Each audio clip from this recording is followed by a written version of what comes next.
Okay. Our wonderful intro. Yeah. Hey everyone, thanks for joining our oh, here we go. Wah, wah. Oh, that's okay. Okay. All right. That's fine. There's our intro right there. That was it. That's a short intro. Okay. That's our intro.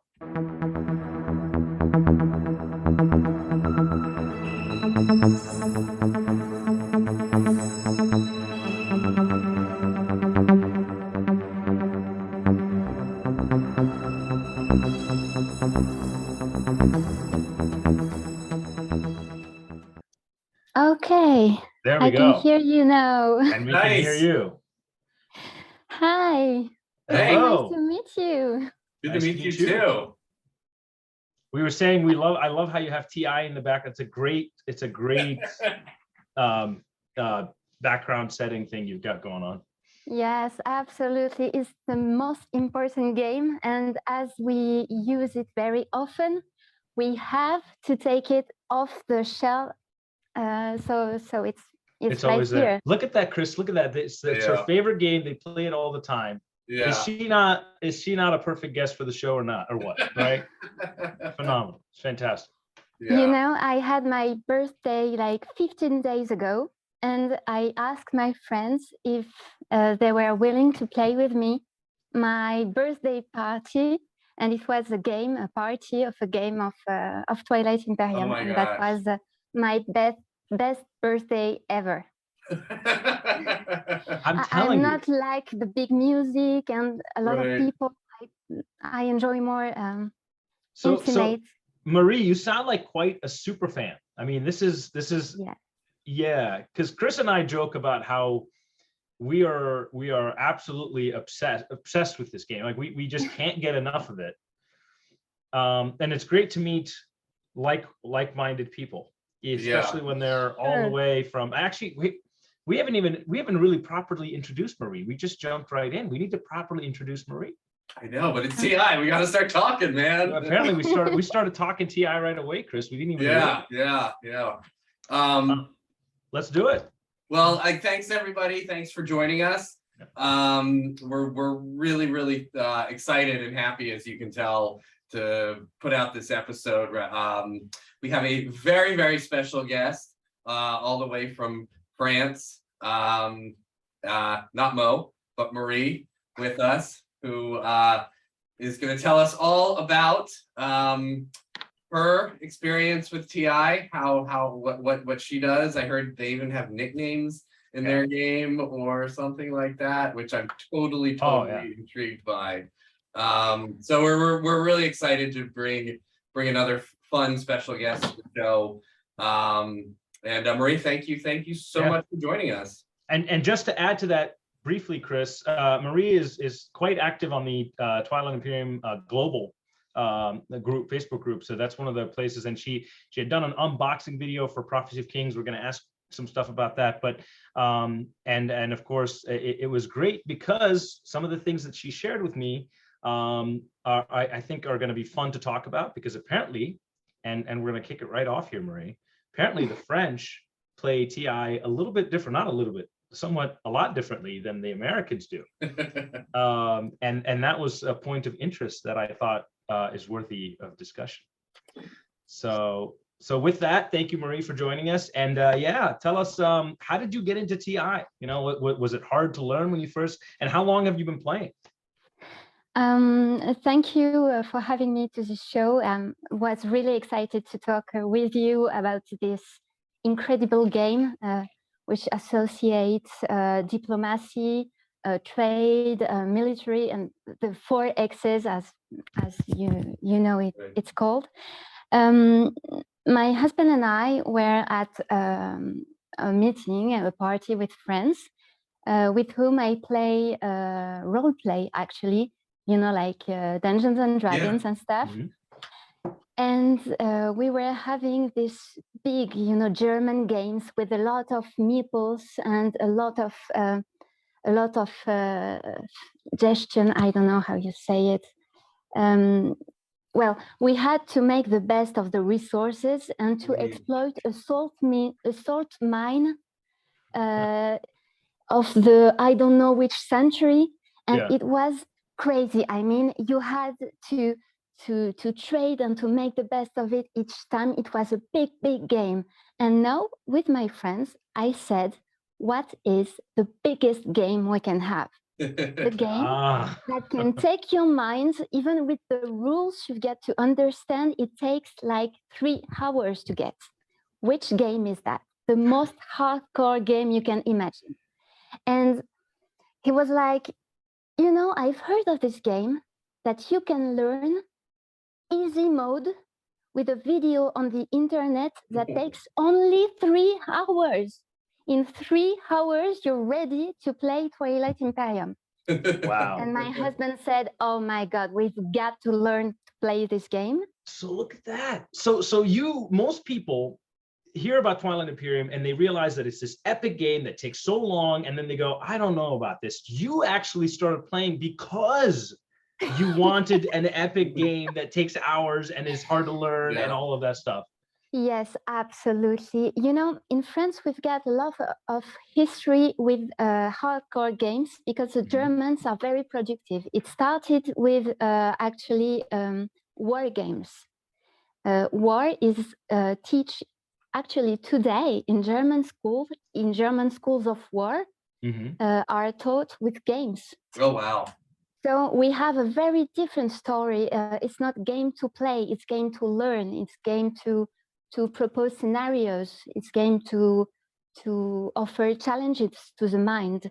And so hardcore is not that hardcore with us. It's how we learn to play games, and the fun comes afterwards. But with Twilight, it was completely different because, you know, it associates the way your mind works with the way your imagination and fun works. And it was the perfect combination for us. We fell in love at the moment. We opened the box and magic was inside. Wow, that's amazing. And so it sounds like you guys, like I said, it sounds like you just dove right in. You loved it right away. So that's what you loved about TI in the beginning. Now, is that what you continue to love about TI? What is it that keeps you playing this game again and again? Is it that immersion? Is it the aspect of playing with the other players? What is it that gets you coming back? Well, I can say 2 things. First, the universe is always expanding. They are not lazy because they could say, okay, we've got this big license that sells itself. We're going to let it play and no matter what. But they go and say, we've got to improve. We've got to deepen our universe. And I think that's a very bold move. And people are buying because they love the game. And why is it that they love the game so much?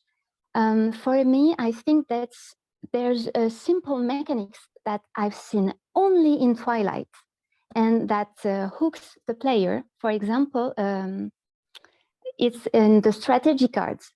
When you play, the others get to play. Yeah. And then it creates a kind of a dark diplomacy between the players. You're not waiting for your turn. You are never waiting for the game to go back to you.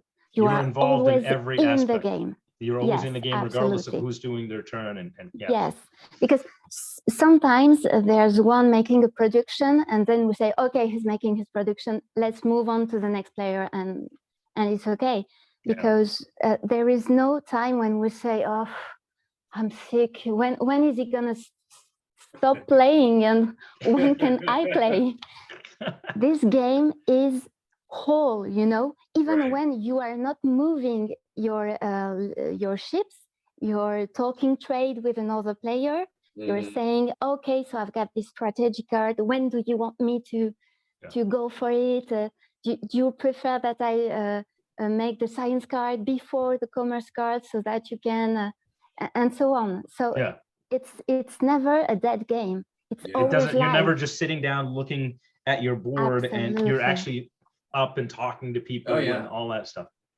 That's both hardcore and both social. You never relax.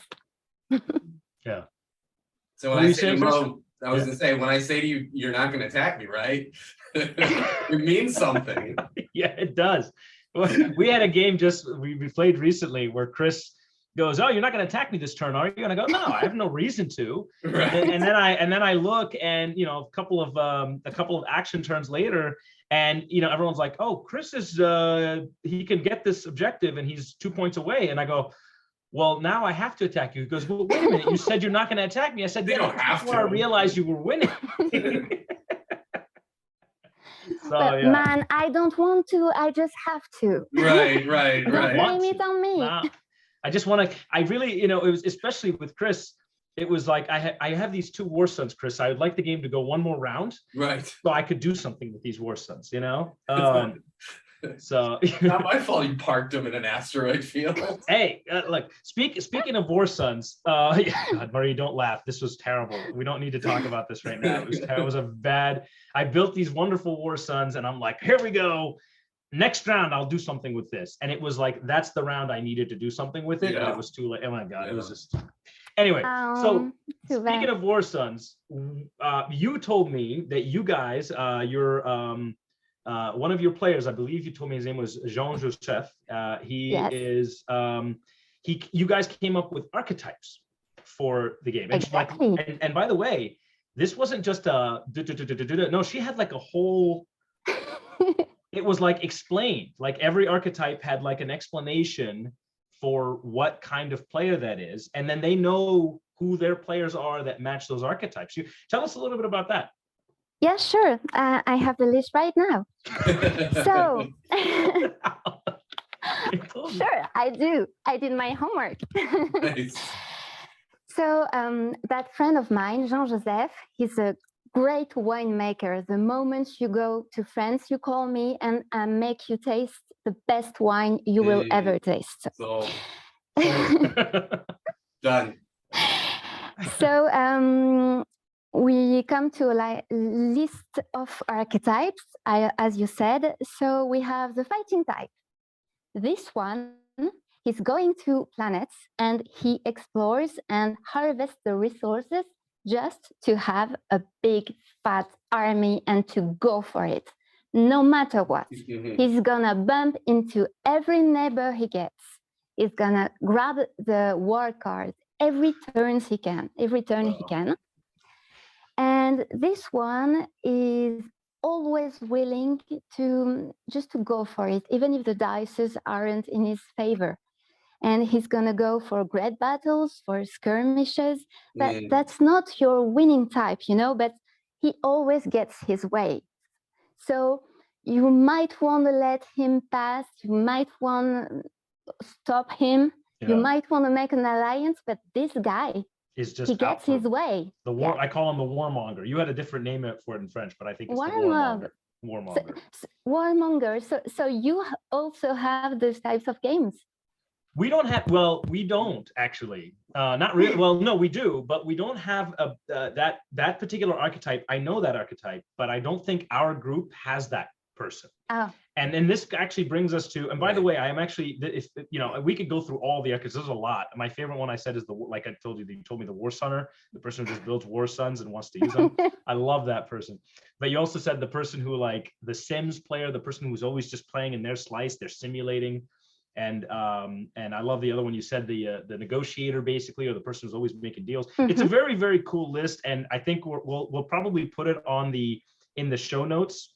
We'll put it in the description for people. But this brings me to another point, Marie, that you mentioned about the way the French play this versus the Americans, where you think that, and I want to hear this, but we apparently are all about points and trying to win, but you guys have something else when you play your games that is more important for you. Tell us a little bit about that. Yeah, sure. I noticed when I looked at games played by Americans at Twilight Imperium that you guys are more objectives focused. It's hard to pronounce for a French, sorry.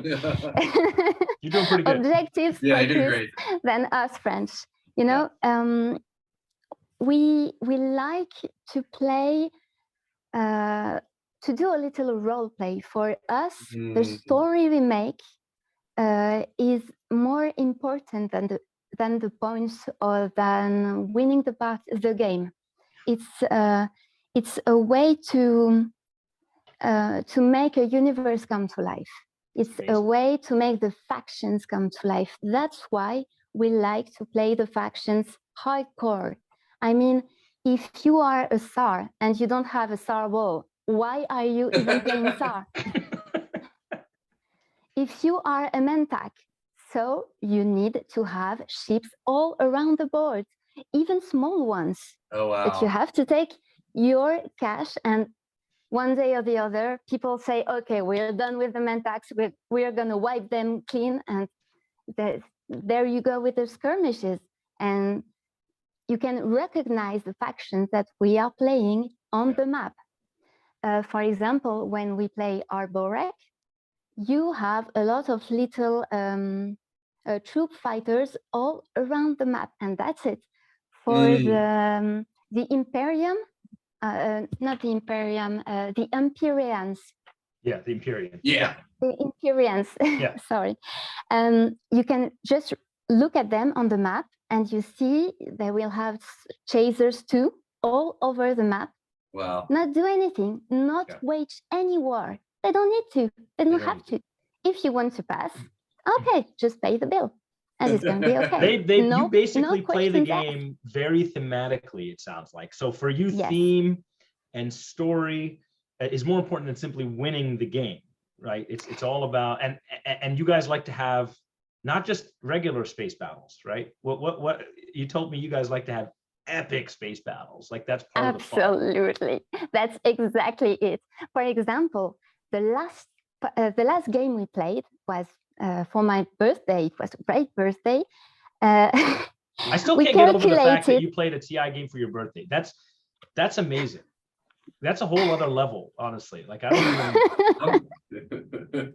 I love this game, and I didn't play it for my birthday, so you will, Mo. Don't worry, that's a threat. You just have to ask. I'm right, sure people will come. No. You get Tim and Josh and Jonathan to celebrate your birthday, man. Celebrate my birthday with a TI game. That's right. Yeah. But yeah, so you're saying, Marie, you guys like to have epic battles. Oh, yes, and this was the battle for Mechatol Rex. On this battle, you had 2 Warsen already on Mechatol, with a little fleet around with 6 or 7 ships, stuff like that, and as many chasers. Nothing, petty thing.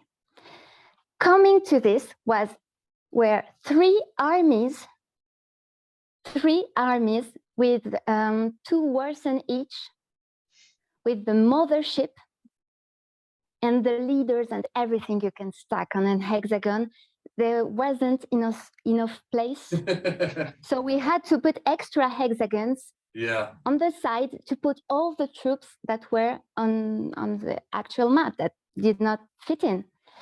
And we calculated after the battle, with all the ships that were destroyed, we calculated that it has costed us 70 resources, trade goods, exactly. Wow. 70. And best part, at the end of the battle, Mechatol was cleaned. Ah, nice. No one won Mechatol Rex. Mutually assured destruction. Absolutely. And that was brilliant. An action card and sabotage and counters, and it was epic. Wow. And we don't like to play skirmishes because it costs a lot. Most of the time it doesn't help you with your own objectives or your own motives, and you make foes rather than friends. If we want to have a little skirmish to do an objective or so, we trade. We don't go for it. We trade. For example, you have a chaser 2 here. I want to pass here. Is it okay if I buy you the ship? Okay, no problem. So choose what I will give you to destroy the little ship. It costs you nothing. You don't have to do anything. So I'm just gonna go quietly and destroy it, and you get Yeah. 4 trade goods. Basically, okay? what you're telling me, the French don't bother with the little fights. They save it No. for the big ones, right? They're like, hey, if you're Exactly. gonna go for a little ship, look, let me just pay you. But at the end of towards the end, we're gonna throw fleets into each other. That's a lot more fun. Exactly. And it's never Awesome. when you expect it or where you expect it. Oh, wow. Tension once grew around Quant, which is just next to the beta black hole. Wormhole, sorry. Wormhole. Yep. And Quant was the key in this game.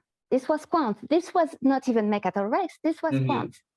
And in the little place of Quant, you had 3 armies, and then the best part of it, you had one player who had stacked I don't know how many troopers on it.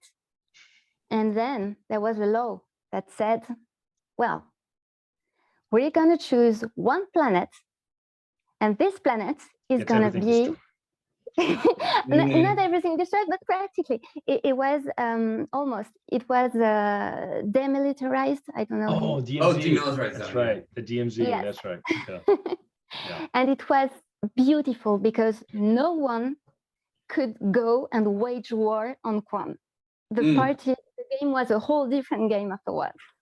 Which is interesting because the Quan wormhole, and I'm going full geek here, full nerd, is actually what started or what brought down the Lazak's empire. Was because the Quan wormhole is where the Soul was annoyed with the barony, and that's what sparked the whole thing that brought Twilight Imperium, the game, into existence.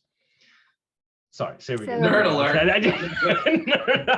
What can I say? We make history.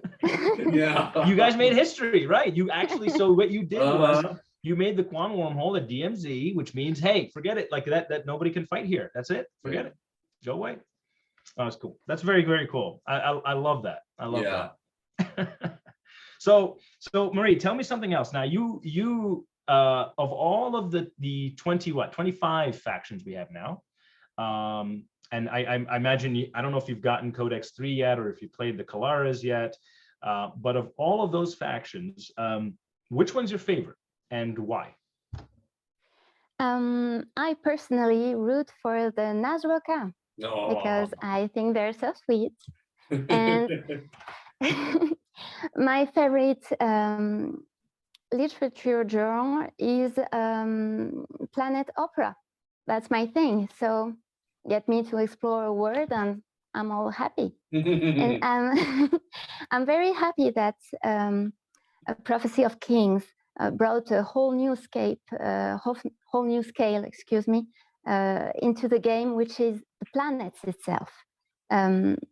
Because it was all about controlling hexagons.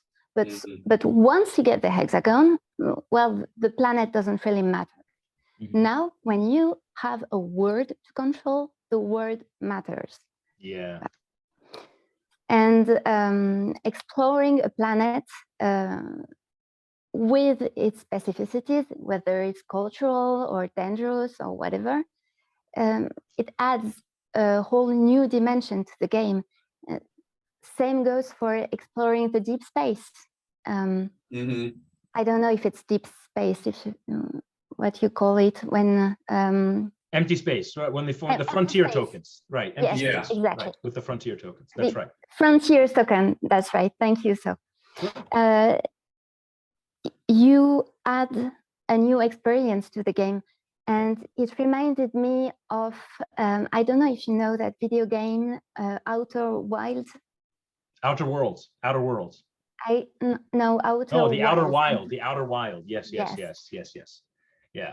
And so it's got that exploration aspect where every planet you're really trying to see what's out there and explore it, and so you really like. So it sounds to me like you really love the things that Prophecy of Kings added to the game. It deepened it. It added more theme.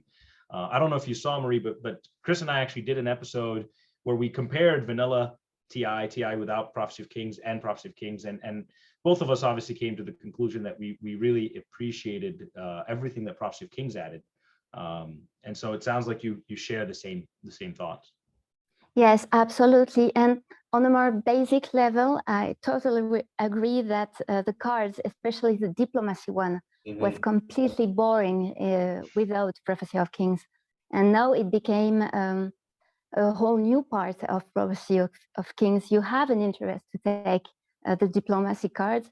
So it makes the game more useful in all its aspects.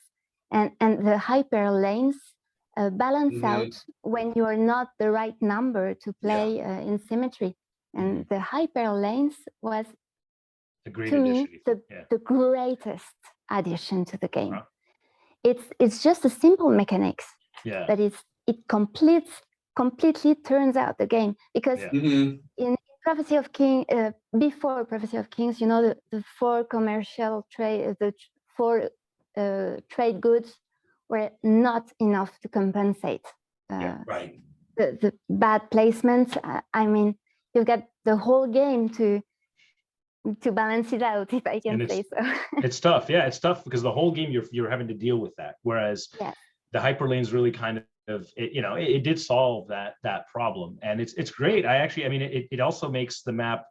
It gives you a lot more variations for maps, which we've played some of the craziest maps ever, especially ones that have hyperlanes all around Mechatol. Thanks to Chris, he had us. Oh my God, he had us playing this one game.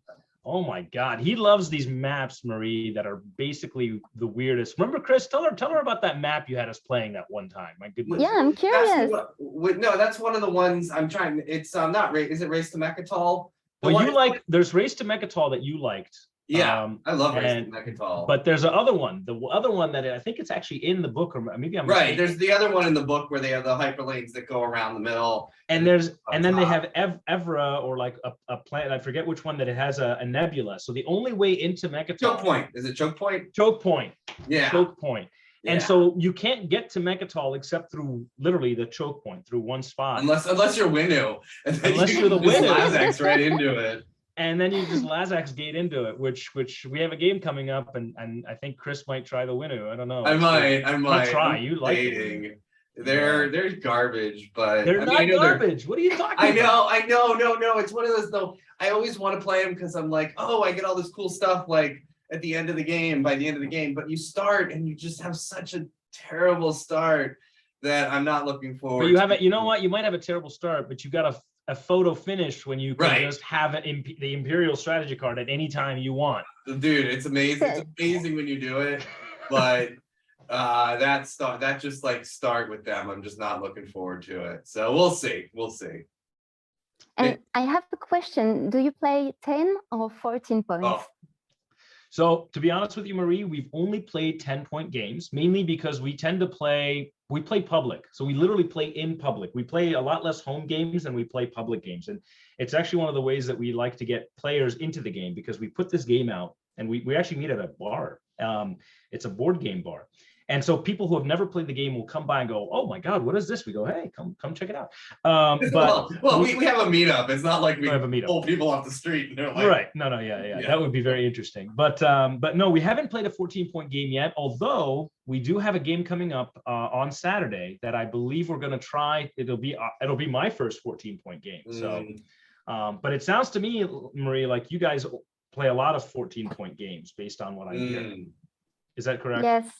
This is correct, because we found out that some factions are difficult at the beginning. They are less advantaged than some others, and it balances out further in the game. For example, Jolnar at the beginning, I mean, what do you want to do?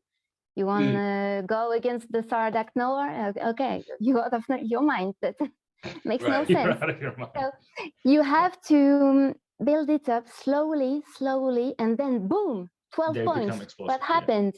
Yeah.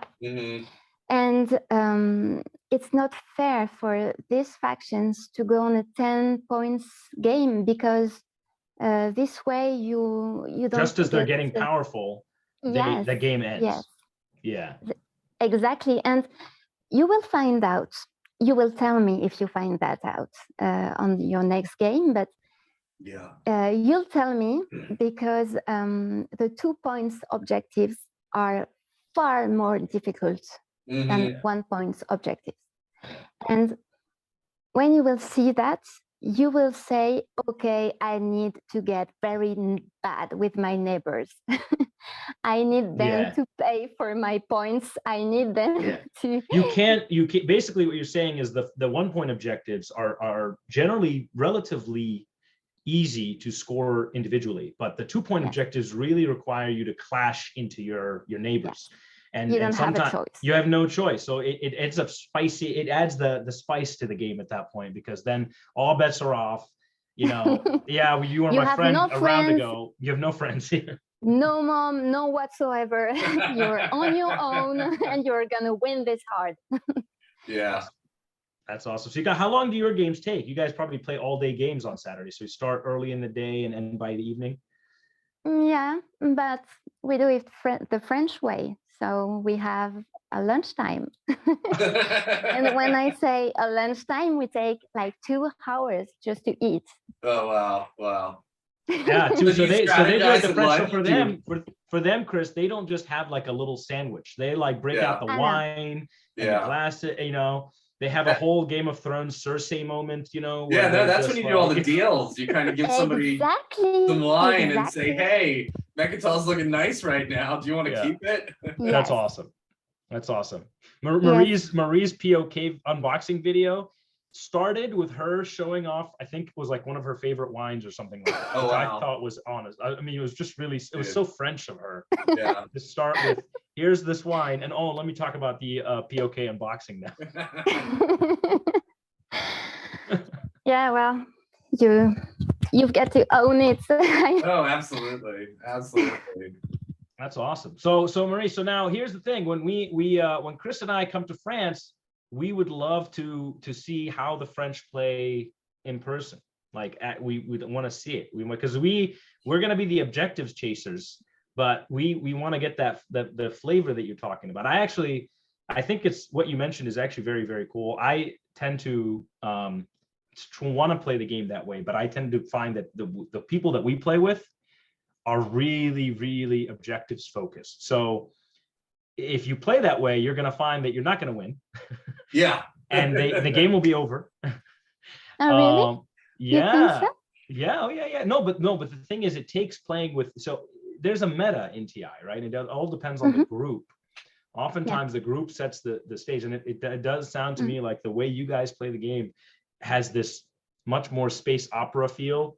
Whereas we're all about, like, you know, how American of us, right? We're just like, we want to get the points. We just want to win the game. So it would be very interesting. Do you guys tend to play with how many people do you tend to play with? 6, 8, what? It depends. The more the merrier, as I can say. But we often take turns because it's not like America. We don't have a lot of space, and it's a little bit crowded. So 8 tops.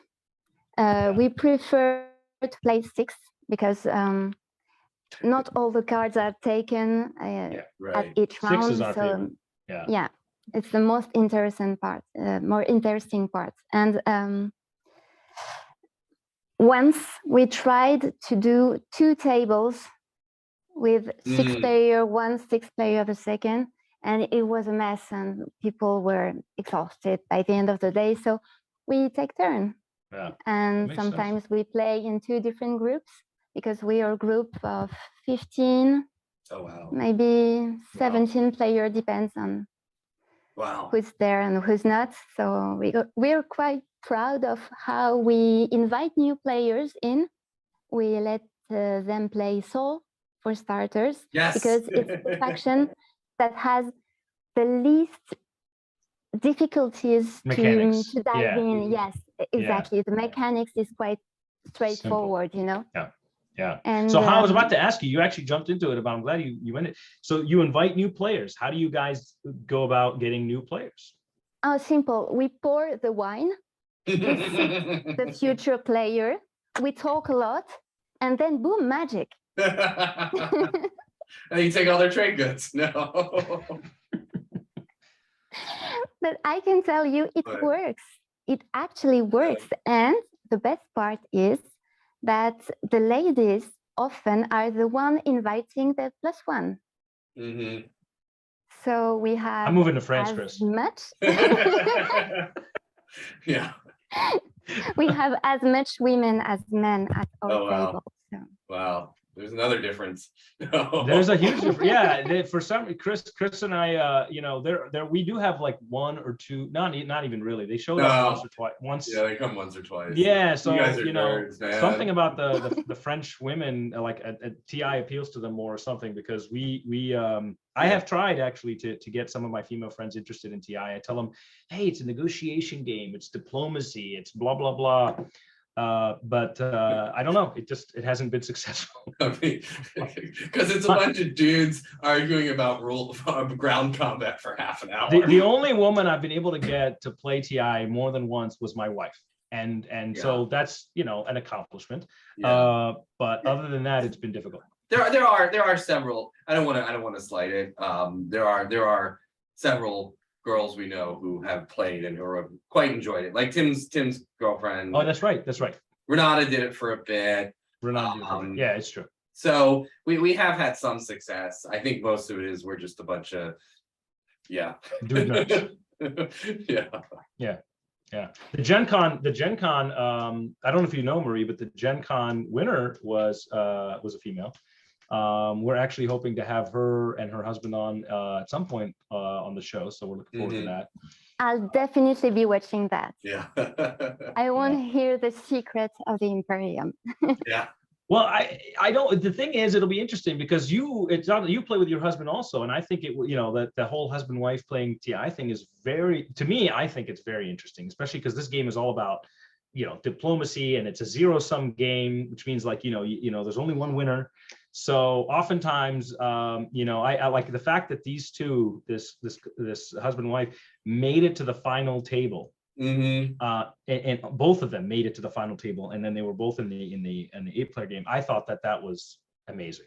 I was like, that's relationship goals right there. So I'm sure you're familiar with that, because I mean, you play with your husband all the time as well. So how is that diplomatically? Do you guys ever like tease each other about anything in the game, or do you know each other's play style? Do you play off of each other?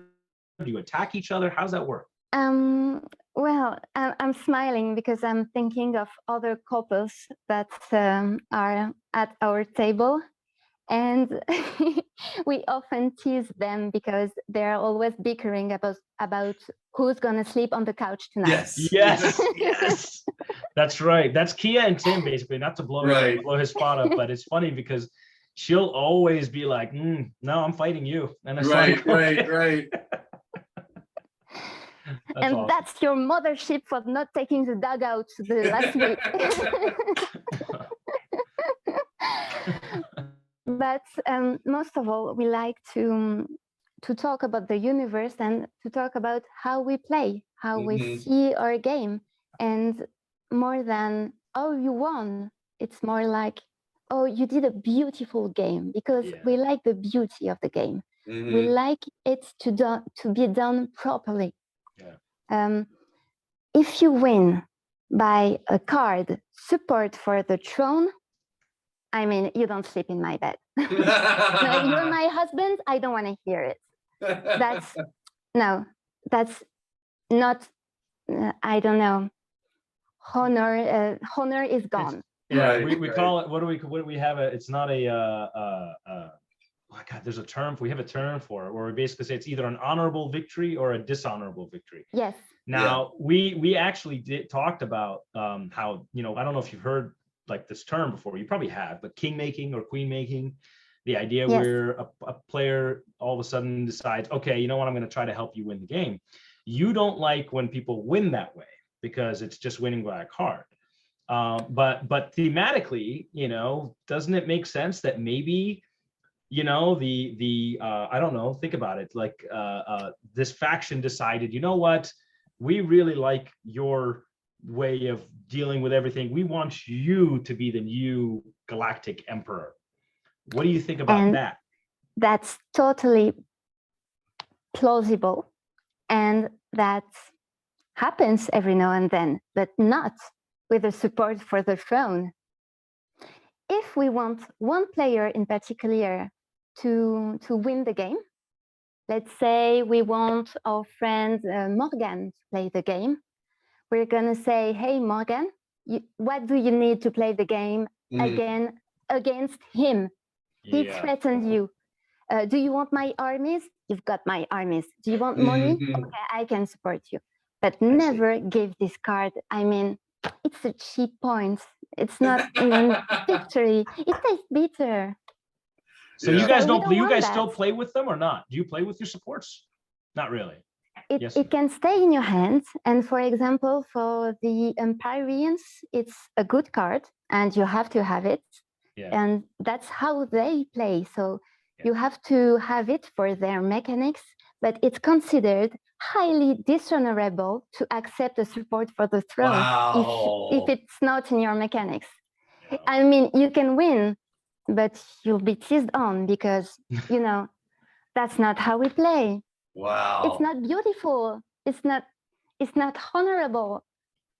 Where is it I told going? you, Chris. That is a different meta. I love it. I told you they're very like the way they play it. When Marie was telling me this, I was like, wow, you guys really do play it differently than we do. Like it's for them. It's not about the win. It's not about the points. It's truly about the story. What happened, right? And was the story something that, you know, bears repeating? Was it interesting, or was it they won with a card? You know, it's almost like they're like, oh, you made the story not fun, right? By just making it simply with a support for the so that's very, very cool. So I have a question. Your trading meta, do you do X-1, or do you have certain things around trade that you guys do? We always trade for everything. Oh wow. For example, even the trade card we trade. When you have the commercial card, I don't know if it's the same for you. The number 5. Okay. Right, trade, right. Trade, yeah, trade. It's called trade. Yeah. Trade, okay, trade. So when you have the trade card, you trade the secondary action. So you can decide who gets to recharge and who doesn't. Right. The trade, and we do a trade. We do a diplomatic talking at that moment. Okay, I will let your ship pass through my territory if you recharge my good. Interesting. Okay. We trade all the time because, I mean, we have all these books about the generals, Napoleon and Caesar and everything.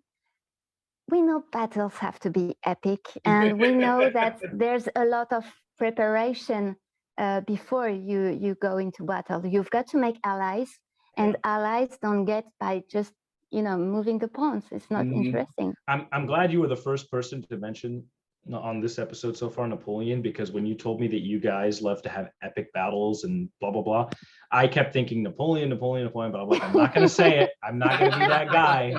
This is too cliche. It's too cliche, right? I said it. So I'm like, it's at least you said it, not me, because I literally was like, I'm not going to say it. I'm not going to say it.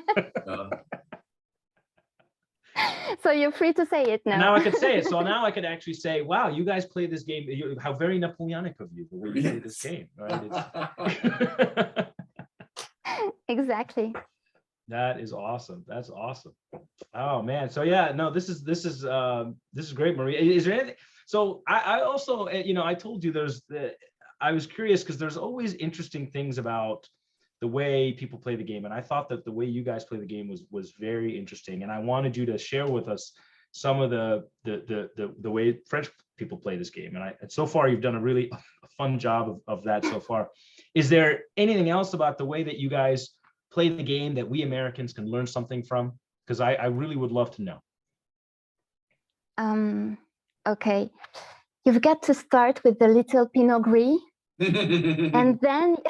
That's what I was waiting for. Just a joke. I don't know. Maybe. No, it's true. It's true. It's true. It's true. It is true. You gotta pour the wine. That's what I thought about that. I was like, she's gonna say something like, well, you gotta start with a good Pinot. That's it. That's Yeah. That's it. That's the that's easiest, otherwise- and you've got to start with it. Yeah. That's yeah. Well, I am quite curious about the way Americans handle the balance of their fleets. Like we are not into destroyers, for example. Mm-hmm. We like the chasers because it kind of adds a certain mass or something. Yeah. But we're not into destroyers, and Unless you're playing the Argent, Yeah, the Argent. yes, then you're gonna Well, want to make some destroyers, I think, right? exactly. And this was really great because one of my last parties games, I played the Nalus, and one of the other played the Silver, and it was epic. Wow. And well, I dared and he dared, and the battle was great. So we were both thankful for this. But I'm curious of the way you handle the mechanics. For example, we do not make many carriers. We carry our troopers with the little places we have on each ship, and transporters. Well, yeah, for another time. What I would say, what's interesting about our games is our meta kind of shifts over time. I think when our group kind of started out, we had a lot more peaceful games where people would just kind of stay in their slice and kind of do their thing. And then I think we definitely got into a warmonger. We're in that meta now. We're in the meta now where everybody's like, screw you. yeah. Where now we're in this, now it's definitely a phase of I'm gonna beat you up if you mess with me. And usually somebody ends up messing with somebody, and then it just turns into like slugfests and everything. I'm growing more fond of destroyers. I think again, as Mo said, it's faction specific, but I think Destroyer 2 isn't something to sleep on in a lot of games. If you can get there, I think Destroyer 2 has a lot of punch to it. But so do Dreadnoughts as well. So it's going to really depend on what's out there. And the funny thing is, Marie, I actually very recently, I think maybe like a day or two ago, read something about how Carrier 2s are not something like are a very undervalued ship, because Carrier 2s have the movement, they have the capacity, they allow you to reinforce your front line with ground troops and with fighters. And so they were like, a lot of people don't think about Carrier 2s, but they're actually great for being able to move your troops from where you build them out to the front. And so, that's another thing I read that I said, that makes sense. Like, unless you're like the Soul, you don't really think about making Carrier 2. The Soul, it makes perfect sense. But it really does make sense for a lot of other factions. If you're trying to reinforce your War Sun with fighters, you're going to want to be able to get those fighters to the War Sun somehow, right? That's true. So there are things like that, and actually I think I tend to play like you guys do, where I tend to want to build a lot of dreadnoughts, a lot of cruisers, a lot of ships that blow stuff up. But I do think that it's always good we have players that are very good at mixing up their fleets with like having AFB and having a destroyer and having a carrier, and all of a sudden you're like, wow, that mixing of the fleet really does help get them to have a more resilient, more powerful fleet than my just pew pew ships, right? That's absolutely true, Mom. Yeah. So I mean, my strategy is always to build War Suns and then get really nervous about them. The War Sun guy. That's what I told you. He's the War Sun guy. I'm not the War Sun guy. So you have one too. Yeah, and Chris is the best because he'll be like, I'm building War Suns this game, and then the next day he'll be like, I'm never building War Suns again. Yes, it was a terrible idea. It is a terrible idea. I'm always like, I'm like not going to build War Suns this game, and then I got a few red tech, and I'm like, well, I guess I can. I guess I can do War Sun, and then he regrets it every time. And then I build them, and I'm like, oh man, they're not doing anything, are they? So the answer to your question, Chris, based on what Marie has told us, is 14-point game. You want to use your War Suns? You need a 14-point game, because we end up getting it in the 4th, 5th, Oh, that's right. It. Yeah. And right as the tier 2 objectives are coming out, Right. That's when you get your War Sun, and then usually somebody scores that first 2-pointer, and it's like game over, and Right. you can Yes. use your War Sun. Happened to me last game. Yep. It was beautiful. Wonderful. Isn't it frustrating? It was. Here Marie, it was you very have frustrating. these beautiful Warsons and nowhere to wage. They literally, I built them. I built 2 beautiful War Suns with a whole fleet. I moved them once, and that was all I ever did with that game. That's So a bit sad. sad. So It sad. is. Yeah. Very sad. Too bad. And sometimes we even trade to rent the Warsons. Oh, Can really? you believe that? Sure. For That's an example, idea. when the Haken has a lot of money, Mm-hmm. he can build up Warson really fast, That's what I and did. That was then me. he I can did that. rent to other factions. Okay, you want That's my a Warson cool concept. to go there? Pay No me for it. problem. 5 trade goods a turn, and I move it. No problem. Wow. Chris, we mercenary. need to do a little bit of that. That sounds awesome. That's like basically like mercs, right? Mercenary for hire. Like Yeah. I've got this beautiful War Sun. I don't need to use it against my neighbors, but if you pay me, Mhm. and then at that point you tell the person, hey, nothing against you, but you know, the highest bidder over here has decided that this War Sun needs to Exactly. go over here. And if you want to pay more, I will move it away. No problem. That's beautiful. I don't even know why we didn't really do that. I mean, we did kind of, but not really. We don't really Yeah. make use of that meta all that often. No, because more, for various reasons. I think it would upset some people. You know what? They need to get over it. Yeah.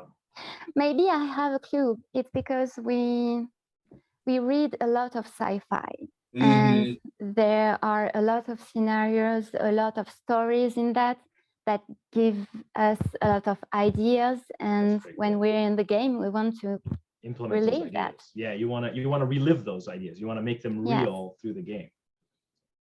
Exactly. That's So very cool. maybe my advice for the Americans, it's to get more fun through the game and little bit less game. And maybe you'll find out, as we did, that playing your faction through and through wins the game. Because at our table, those who win the most are those who play their faction to the deepest. Oh, wow. It's not just a little bonus, it's a way of getting in touch with the Imperium, and I really love that. So what she's saying is, if I play the Muat and somebody is playing the Jolnar, I have to attack. You've got to go for it. Okay. Like round one, I'm like, listen, slave masters, you have to go. We're coming at you. We're coming at you. It's not maybe we won't destroy you, but you've got to repent and show me your repent. That's right. It's personal. Absolutely. Do you guys play music with your games? Yes, we do. I don't know if you do too. I do. At my home games, I will put on music, and I put on like I have a playlist for TI, and it tends to be just like very geeky space music that goes from very like soft in the beginning to very like epic, because as the game progresses, a lot more fights happen. So I've made the playlist go from like really ambient to more like, you know, like warlike music. That's awesome. Yeah. At our table, we recently added the Dune OST. Yeah, that's a good soundtrack. I love that soundtrack. The new Dune, right? The new one. The new one, yes, the new one. Yeah. And the music from Hans Zimmer, I think. Yes. Is incredible, and it puts the spice in your eyes, and maybe it gives you a little hint of what happens next in the game. So yep. We put it on. Yeah, Dune is great. The Stellaris soundtrack, I think, is really awesome. Stellaris also. Yeah. When we can see each other with friends, we play Stellaris. You guys do this too? Well, I do. I too tend to love that theme aspect of it. I'm a huge fan of it, which is one of the reasons why when I play the game, I love to have that music. When I'm driving to the game, I will put on that music in the car just so that I can kind of get into the mindset of it. Chris knows I'll turn off my phone. I let my wife know, like, listen, tonight I am the Volwraith Cabal. I am not Mo. So you are rooting for the viewer rate Cabal? Huh? I'm what? You're rooting for viewer No, I'm just like Cabal? the Volwraith are awesome. That's one of Chris's I favorite. love the Volwraith. He that molds flesh. Yeah, I'm just mostly I'm illustrating the point that I really kind of like I up here I become that faction. When I'm the Hakan, I'm like, oh yeah, I'm here. I'm the trading faction. I'm here to trade with everybody, and so I get into it. I try to get into it. It's very, very, very cool. Yeah. That's awesome. I learned so much about how you guys play and how it's different from ours, and it's a whole new perspective. I guess we did too. We love this. It is actually, it was very, I don't know about you, Chris, but I thought it was very interesting because we play the same game, but it's like they play it differently, and I gotta admit, the way they play it is just as interesting for different reasons. I'll let you sort of close on this, Chris, but I'll tell you this. One of the things, I love the theme aspect. I love the way you guys play it, Marie.